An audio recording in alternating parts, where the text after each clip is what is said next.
नमस्कार, स्वागत है आपका रिपब्लिक भारत के डिजिटल प्लेटफॉर्म पर। मैं हूं आपके साथ अनामिका पांडे। इजराइल पिछले 7 अक्टूबर से हमास को जड़ से खत्म करने के लिए बड़े कदम उठा रहा है, जो उसके पड़ोसी लेबनान के आतंकी समूह हिजबुल्ला और हिजबुल्ला को पालने पोसने वाले ईरान को रास नहीं आ रहा है। तभी तो हिजबुल्ला ने इजराइल पर हमले किए तो इजराइल ने हिजबुल्ला चीफ नसरुल्लाह का अस्तित्व ही खत्म कर दिया।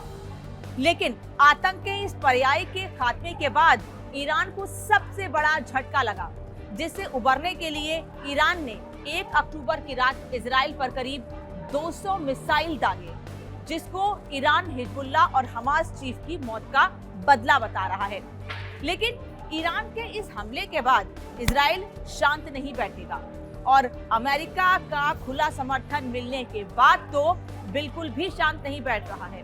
और ये तो तय माना जा रहा है अब कि इजराइल की सबसे बड़ी ताकत उसकी खुफिया एजेंसी और उसकी सेना है। क्यों, ये आपको बता देते हैं और सेना कितनी खास है ये भी बताते हैं। इजराइल में सक्रिय सेना तो युद्ध लड़ रही है, लेकिन उसके पास एक सेना और भी है जो जरूरत पड़ने पर अपने देश के लिए जान ले भी सकती है और जान देने को भी तैयार बैठी है।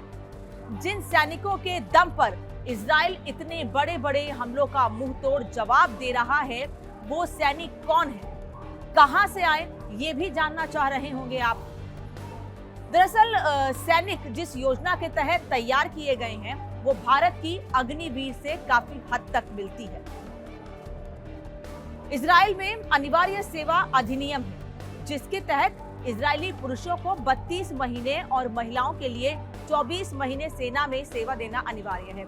इस नियम की वजह से ही आईडीएफ के पास 1,69,500 सक्रिय सैनिक है और 4,65,000 रिजर्व सैनिक हैं। रिजर्व सेना में शामिल इजरायली नागरिकों को साल में कम से कम एक बार सेना में या सेवा में प्रशिक्षण के लिए बुलाया जरूर जाता है। इजराइल में कम अवधि के लिए युवाओं को सेना में शामिल किया जाता है, लेकिन वहां इस बात को लेकर बिल्कुल बवाल नहीं होता है कि कुछ समय के बाद इन युवाओं का क्या होगा, नौकरी कैसे करेंगे। इजराइल में सेना में कुछ समय में काम करना जरूरी होता है, जिसको लेकर कुछ नियम बने हुए हैं। लेकिन इजराइल ही नहीं, दुनिया के कई देशों में अनिवार्य सैन्य सेवा किसी न किसी रूप में अब भी मौजूद है। जैसे ताइवान के साथ ही कोरियाई प्रायद्वीप के दोनों देशों में ये व्यवस्था लागू है। उत्तर कोरिया में अनिवार्य भर्ती पहली बार कोरियाई युद्ध से पहले शुरू हुई थी। वहां भर्ती 14 साल की उम्र में होती है और सेवा 17 साल में शुरू होती है और 30 साल पे ये सेवा समाप्त हो जाती है।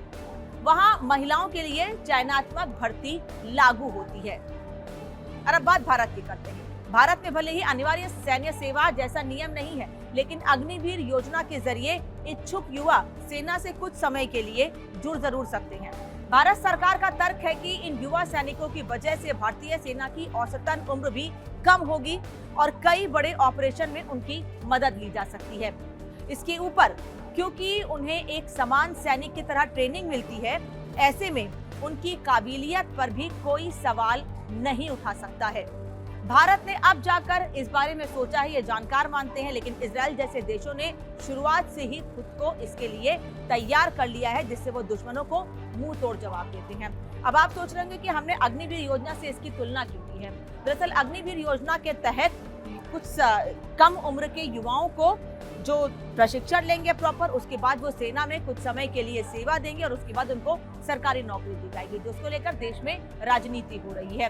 मैं मानती हूँ कि इजराइल में इससे नियम अलग जरूर है, लेकिन अनिवार्य सैन्य सेवा नियम है, जिसके तहत सभी युवाओं को अपने देश के लिए सेवा करना, अपने देश के लिए योगदान देना जरूरी होता है। भारत में भी युवाओं को इसी के लिए अग्निवीर योजना के तहत तैयार किया जा रहा है, जिस पर देश में राजनीति हो रही है और सरकार को भी बार बार सफाई देना पड़ता है कि अग्निवीरों के लिए सरकार ने और भी कई प्लान तैयार कर रखे हैं, जिनको लेकर सरकार बड़े कदम उठाएगी और उन अग्निवीरों को नौकरी में या सरकारी नौकरी में कहीं कोई कमी नहीं होगी। अब ऐसे में भारत में इस योजना को लेकर विलाप मचा हुआ है, विपक्ष बार बार सवाल खड़े कर रहा है, लेकिन इजराइल जैसे कई देशों में ऐसा ही नियम लागू है। भले ही वहां अनिवार्य है, यहाँ अनिवार्य नहीं है। उसके बाद और हम ये मानते हैं कि इजराइल की जनसंख्या भारत से काफी कम है, ऐसे में इसको वहां पर लागू करना थोड़ा ज्यादा आसान हो जाता है। लेकिन भारत में इसको लागू करने में कई कठिनाइयां भी हुई हैं, जनसंख्या भी ज्यादा है, इसीलिए भारत ने इसे स्वैच्छिक रखा गया है। जो युवा चाहते हैं वही अग्निवीर में अप्लाई करके देश की सेवा के लिए कुछ सालों के लिए जुड़ सकते हैं और उसके बाद उन्हें उनके लिए सरकार नए प्लान तैयार कर रही है और नए नियम के तहत, नए प्लान के तहत उनको नौकरियां मिल सकती हैं। तो जिस अग्निवीर योजना को लेकर भारत में राजनीति हो रही है, उसका इजराइल से कैसे मिलान है, कैसे इजराइल से उसकी तुलना की जा रही है या दुनिया के दूसरे देशों से कैसे उसकी तुलना हो रही है, ये हमने आपको बताया। इसी तरह के इन्फॉर्मेटिव वीडियो के लिए रिपब्लिक भारत के डिजिटल प्लेटफॉर्म को बने रहिए। फिलहाल इतना ही, नमस्कार।